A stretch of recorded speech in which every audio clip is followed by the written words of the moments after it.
Hey, welcome back, guys. Today we're going to look at the state of our recruiting right now for football. We're still basking in the glow of that national championship in baseball, Bob. And one thing Tony V does is he goes gets the best players in the country. He's a recruiter. Right. It's about Jimmy's and Joe's, as I've always been told, and that's what we're going to talk about today with football. It is, and also we got to develop them once they get here. We've had some coaches over there that on the football side that didn't develop them, and they're no longer with us. Right. But I like the current staff. I think they develop pretty well. Yeah, above average. Well, let's dive into it, Bob. At the end of June, which a year ago, we were pretty sad at the end of June. Right. We took a potentially great class, and it dropped down to What? a very good class. I like last year's class. Yeah. I really do. We just thought we had a lot of guys who we thought we was good shape with, end up losing out. Yeah. And this year, we closed June strong. Yeah. The last week to 10 days, I know we picked up Trey Poteet, Nick Moore, local kid, Douglas Utu, uh, who is Murray and Dye, yeah, maybe the best player of all of them. We just really struck close strong in June.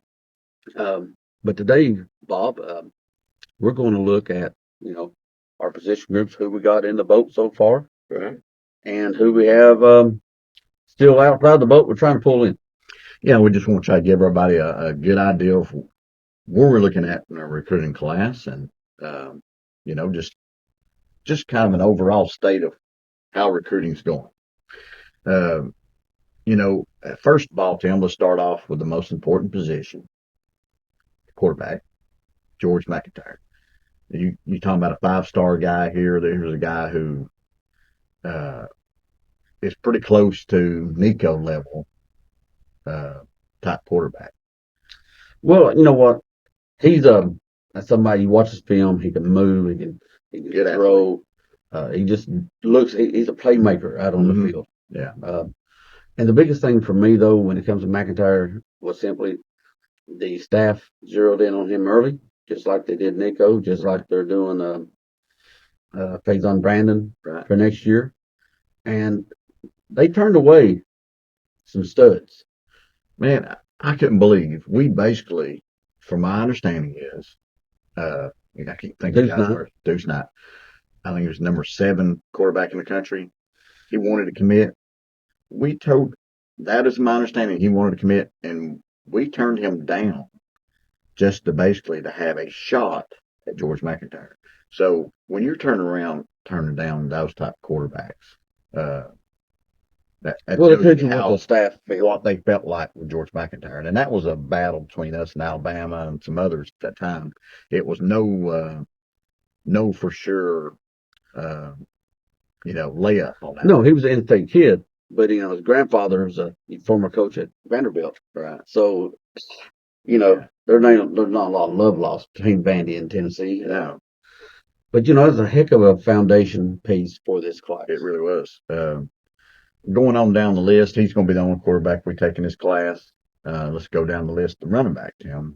Commit we got right now is Justin Baker, 3-star guy.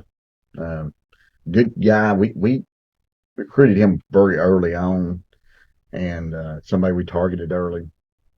I feel like we felt like he was underappreciated. Well, I think the position is underappreciated. It is. He's a 3-star simply because these recruiting services are acting like the NFL. You can be fantastic and you're a 4th-round pick in the NFL. Right. You can be fantastic and you're a 3-star because they may only give out 8 or 9 running backs as 4-stars now. Right. It's ridiculous. Yeah.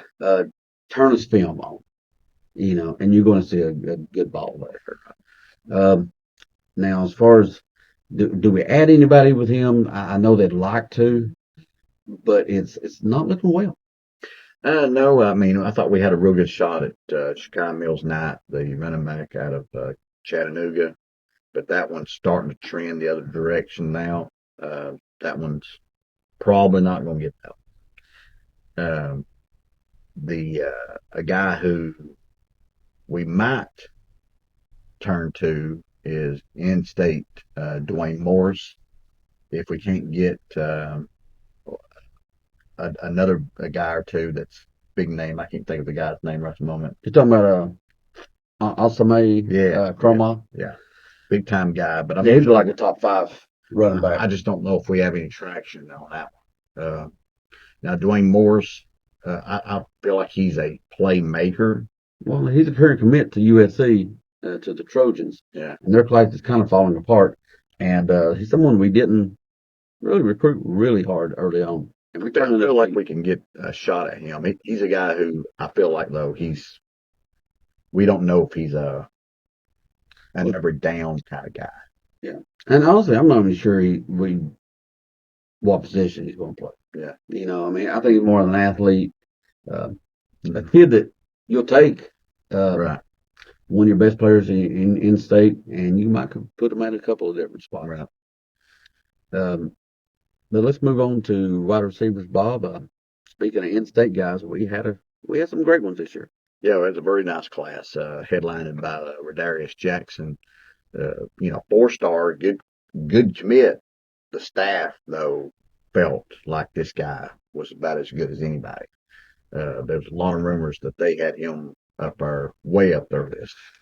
Well, he's way up on 3, one of the premier recruiting services out there that has him a top 100 ball player. So that's not bad. Yeah, that's pretty outstanding to be honest about it. And also in-state, Joakim Dodson, Mm-hmm. another guy they prioritize quite a bit. They like him a lot. Uh, I'm happy with those 2 guys. Well, Very happy with those 2 they guys. took these 2 guys. What makes me think that they're really good is uh, they took these 2 kids when they had a huge wide receiver board of guys who were in the top 100. So they was like, hey, we want these guys in the boat. So that tells me they value them. Think they have some very underrated guys, especially Dotson. Some of those other big names that you mentioned, uh, as of today, Mm-hmm. I think our best shot will be at Travis Smith. I think we get him, Tim. It's a battle between us, Bama and Georgia. You won't hear those names a lot in this episode, but that's the kind of if we're going to get to that Tony V national championship level, we've got to go to some big boy battles against the Bamas. We beat Bama for McIntyre, so you're going to see a lot of that in this episode where we went against big boys, and that's a big boy battle, Travis Smith. But I think we get him down. Georgia's recruiting the wide receiver spot very well this year, but I feel this is one that we take from them, Bob. Yeah, I think we get this one. A couple other long shots, though, still on the board. Don't expect to get them. Right. Caleb Cunningham and Jamie French, 2 big time wide receivers.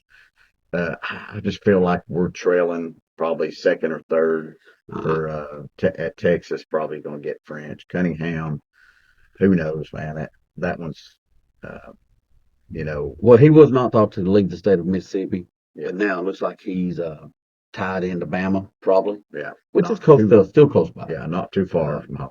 If something was to go south on Travis Smith, then you may, try to use NIL to get back in on one of these guys. Yeah, But we're definitely trailing in those guys. yeah. Yes, and one other guy, wide receiver, we might want to mention is DJ Miller. I think he's a fallback. I don't. If we get Travis Smith, I don't think we take DJ Miller. That is just my opinion. Well, I agree with you, and he's a big kid. They like those Right. tall wide receivers, outside guys. He's 6'3" or so. Mm-hmm. But I feel that honestly, I'm not even sure that we'll go past 2 if we miss out on Smith. To be honest about it, man, you hit a wide receiver in the portal. Probably every year we can bring in a guy who's a starter in the portal. And I think the staff realizes that. But go on to tight ends now, Tim. Okay, we was wanting to add Deson Brain, committed to Oregon, and he's got a girlfriend at UT though. I mean, it's still yet, let's wait 3-4 months to see if that's totally dead. Right. But I'm fine with just getting one in this class. Jack Van Dorselaar, good quality 4-star tight end. Yeah. I mean, not going to be upset just adding him and him alone. I like our room, our young Ethan Davis and others. And then next year's class, we think we're inside leaders on 2 of the top 5 guys in the nation. Yeah. That's where I'm kind of standing on this too, Tim. When you look at next year and you're going to sign probably the best tight end group in the country, good shot at it anyway. Yeah. To me, Brain would have been more of a luxury than he would have. necessity. Yeah. But then it goes to the big boys, Bob. Yeah. This is a line of scrimmage league. 2 years ago when we were outstanding and Georgia shut us down, they simply did their defensive line against our offensive line. This offensive line class could be special. And it needs to be, Tim, because I feel like that is the key to beating Georgia. You got to have a very good offensive line because they want to put 5, 6 people in the box and beat you with their defensive line. They did 2 years ago. And they've been doing it. So we've got to up our offensive line level so that we can run against a small box. So, and we had a pretty good class last year, and I think this class could be awesome, Tim. It could be better. The headliner we've got committed so far is Douglas Utu, the offensive guard. His rankings is very varied. Very varied. You got Rivals has him as the number 8 player in the country. As a guard, that is like, they think he is unreal. They do. And ESPN has him number 13 in the nation, period, across the board. Now, that said, I'm not a big fan of ESPN's rankings whatsoever. Right. And I believe Rivals' rankings have went downhill. I agree. Let's hope they're targeting. But 247 still has him like right around 101, I believe it is. Right. Which is a great ranking for a guard. For a guard, yeah. And now not 247, but on 3, they've got them down a bit. They prefer a smaller offensive line. Yeah. And they think they do better long term. I don't know. But I will tell you this right here. Utu was a massive get. Yeah. This last week. Someone that I would not have put in that likely category. Yeah. And we're matching them up with another, well, technically Micronesian. Utu's Polynesian. Yeah. Micronesian, Anthony Ogamoro. Yeah. Who's our lowest rated offensive line prospect. But man, I turn on his film and I love what I see. Yeah. Yeah, he looks good. I think he's a good one. Yeah, and then of course we picked up Nick Moore, 4-star center, just a few miles south of us, not the South Pacific or anything, but just south of Morristown. Yeah. And 4-star kid who we were slow about getting in on, but then we went all in to get this kid, a smart young man, looks to be their future center. Right. Now looking at guys who we could get, you've probably heard us mention, or you follow recruiting at all. You've heard everyone mention David Sanders, one of the top 2 or 3 players in the country, top offensive tackle in the country. Again, big boy battle there. Everybody's wanted them. Looks like it is Tennessee, Georgia, Ohio State battle, most likely Tennessee, Ohio State. We feel like we are the leaders there based off intel out there, but everybody's, and that a lot of people are starting to slide to Ohio State on that. I still feel good about it, though. Yeah. Austin Price says he still feels good, and to me, he's the best in the business. But this is recruiting. This is recruiting. This kid is a smart kid, and he wants to go into medicine. I think orthopedic, field, which we're having a brand new facility built down there, going to be state of the art. Right. But Ohio State has a very highly thought of medical program. So, so we'll see. I do know this. You put David Sanders with that class, and that's easily the best class in the country, in my opinion. I can't imagine that I would take another offensive line class over what we'd have if you put Sanders in with it. And we're still in on 2 or 3 more big time guys, Tim. You got one Gaston. That's a monster of a man. Monster of a man, big time guy. A lot of people got him pegged for Georgia. Doesn't talk very much, though. Don't talk much. You talk about a guy who could possibly, go somewhere else and you get that surprise commit. He's my pick of all the guys who I feel like are not likely would be the guy who I feel like we have a decent shot at. But he's big time. Probably tackle. Could play guard. He's really large, though. He's like 6'7", 350 Yeah. or 340, and a lot larger than you would think this staff would take, since they, fast paced. Yeah. They pull their guards, pull their tackles. Hmm. For them to think that he's able to do everything they deem necessary in their system at that size, tells me this guy, they believe he's a stud. Yeah. Another stud guard that we're in on is Jacoby Ward. Um, I don't know. Getting Utu, I wonder where we're at with some of these guys. But man, I'd have a hard time turning down Jacoby Ward if you could get Jacoby Ward. You also in on Dontrell Glover. I think that's a long shot though. Uh, but Agreed. he's probably a guard too. Yeah, I think the Utu commitment may have thrown a wrench into uh, other potential guards. Possibly, yeah, Although Utu could possibly play a right tackle if he had to at the next level. yeah, Um, and of course, you still have Bob, Josh Petty. yeah, It's out yeah, there yeah. potentially. Potentially, yeah. I think it's a long shot though. Yeah, he is. That commitment, I mean, that recruitment has been off again, on again romance, Right. and I just don't feel good about it ending well.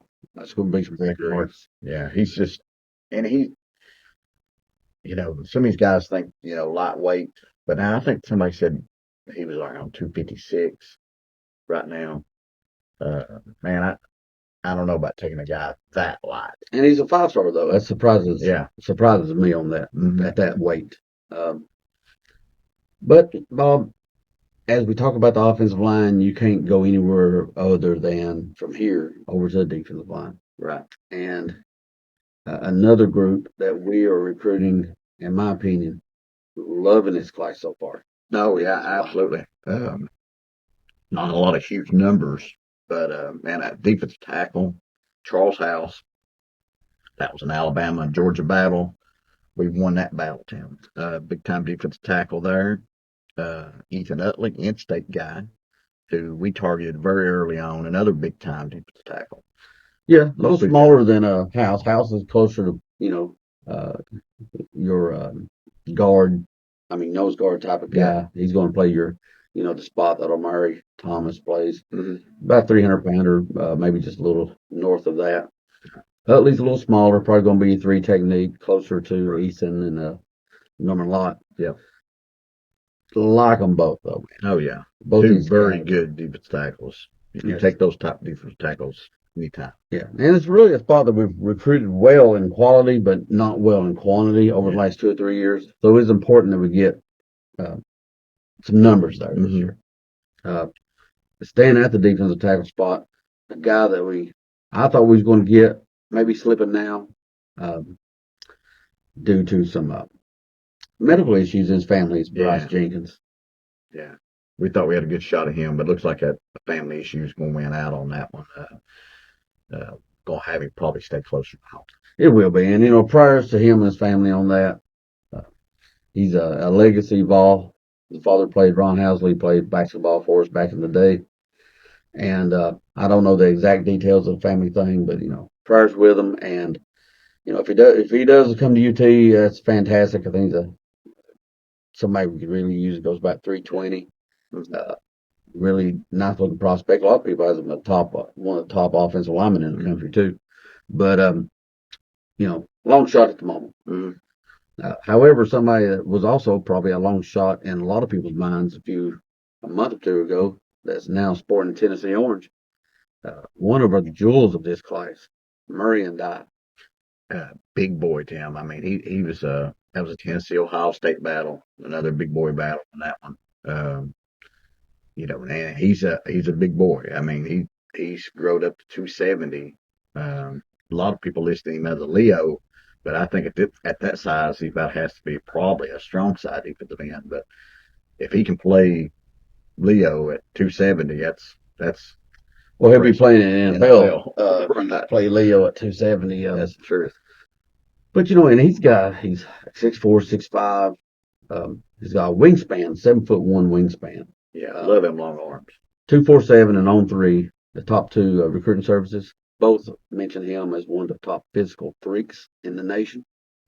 Uh, when it comes to not just the size, the arm length, but just athleticism. This guy has the potential to be a star. Yeah. And who knows, Bob? I mean, coming in at 270 out of high school, 20 pounds later, he might be a defensive tackle for you. Never know. I mean, never know. But definitely right now, we're looking at him as probably strong side edge. He joins Jaden Lofton at that spot. Another guy who some people have been talking Leo, right? He listed at about 235 on most of the recruiting sites. But my understanding is he weighed in at 250 when he come down to UT camp. That sounds like a strong side to me. Probably is, yeah, because you know he's going to probably, unless he's got some baby fat on him, he's probably going to move on up to 265, 270 range at some point in his career. So, yeah, you're probably right. Probably is strong side. Going to linebacker, Tim. Let's start off with the guy who, Bob at linebacker, he might could play that Leo spot. Could. A big time athlete. I reckon a lot of people think this guy has huge upside. Is Christian Gass. That's a Tennessee, Georgia. In Tennessee, Georgia. We'll see how that one goes, but hopefully we can pull that one in. I feel like we're probably slightly over 50% chance for that one. Then a Georgia commitment. Yeah. Jaden Perlotti. Yeah. Another guy who a lot of potential on that one. They may have signed too many big time guys, and we may end up getting him just because. Well, right now our linebacker class is empty. Yeah. Look, I love our young linebackers that we have on our team right now, but you don't want to go over at a position. You need to sign one or two. Yes, and I think we get at least one of these two guys. Feel really good about that. We got a couple of long shot guys who, they're just that, Bob, the long shots. Familiar name, LeVar Arrington II. Yeah, I don't think he's the player his daddy is, but if he is, well, if you have been, I'll take. Yeah, that's true. His daddy was pretty dang good. I think that was probably going to Penn State, but that's, like you said, that's a long shot on that one. Another guy, Abdul Sanders, I think he's an Alabama commit right now. Love to get him. But I think we're still swinging on that one, but it's a long shot. We're also swinging on a couple of West Coast linebackers. But I don't think we've got any great traction on anybody yet. But William Inge, he's got his West Coast connections right now, so he's scrambling to grab somebody at that room. Well, you figure we still got another roughly 7 months of recruiting. I fully expect for us to target another linebacker or two that we don't even know about right now. Maybe even a couple other positions, maybe a running back or defensive tackle. These are positions that I would not be surprised at all that we end up with a commit from a guy who we currently don't even know about right now. So it's a long time between now. You got a whole football season to go. Yeah, there'll be some seniors that make a name for themselves. Yeah. Get they're going from a low 3-star or an unknown guy to all of a sudden they're one of the top 2 or 3 at their position left on the board. Right. And there'll be 1 or 2 of those at least. Let's finish up, Bob, with DBs. Right. Now, I think we personally got the jewel of the class in this last week or so, Trey Poteet. Yeah, good corner. Happy with that commit. Couple bloodlines. Yeah. His father played in the NFL for a decade, and now he got into coaching. He's a cornerback coach for Iowa State, I believe it is right now. Was Wisconsin, cornerback coach there. So, I mean, this screams tell me a kid whose father played 10 years and plus is also getting coached up by a father that's a major college coach at his position. Yeah. And to me, I mean, that screams somebody ready to help you day one. You would think so. Yeah, you would think so on that one. Some other players we have are Dylan Lewis, Tyler Redmond. Those are current cornerback commits. And then you have Sidney Walton at safety. These guys are for the most part, lower rated. Hopefully the coaches have. I hope their evals are good on I this. hope so. I hope so. But we still got some guys we're looking at, Bob. Yeah. Two of our best guys, potentially. I think we have a good shot at getting both of I them. think we do too, Tim. Shady Hayward.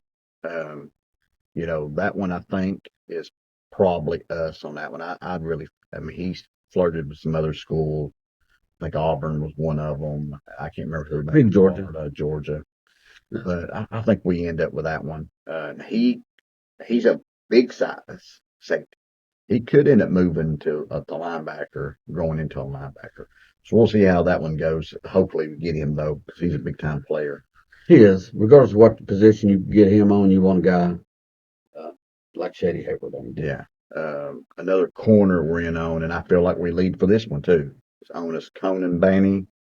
And he's definitely a take our good 4-star guy. I'd be happy getting that one too. Oh yeah, definitely. And that's another one I felt good about for a while. Out of Columbia, South Carolina. But honestly, I don't think we have to worry about South Carolina with him.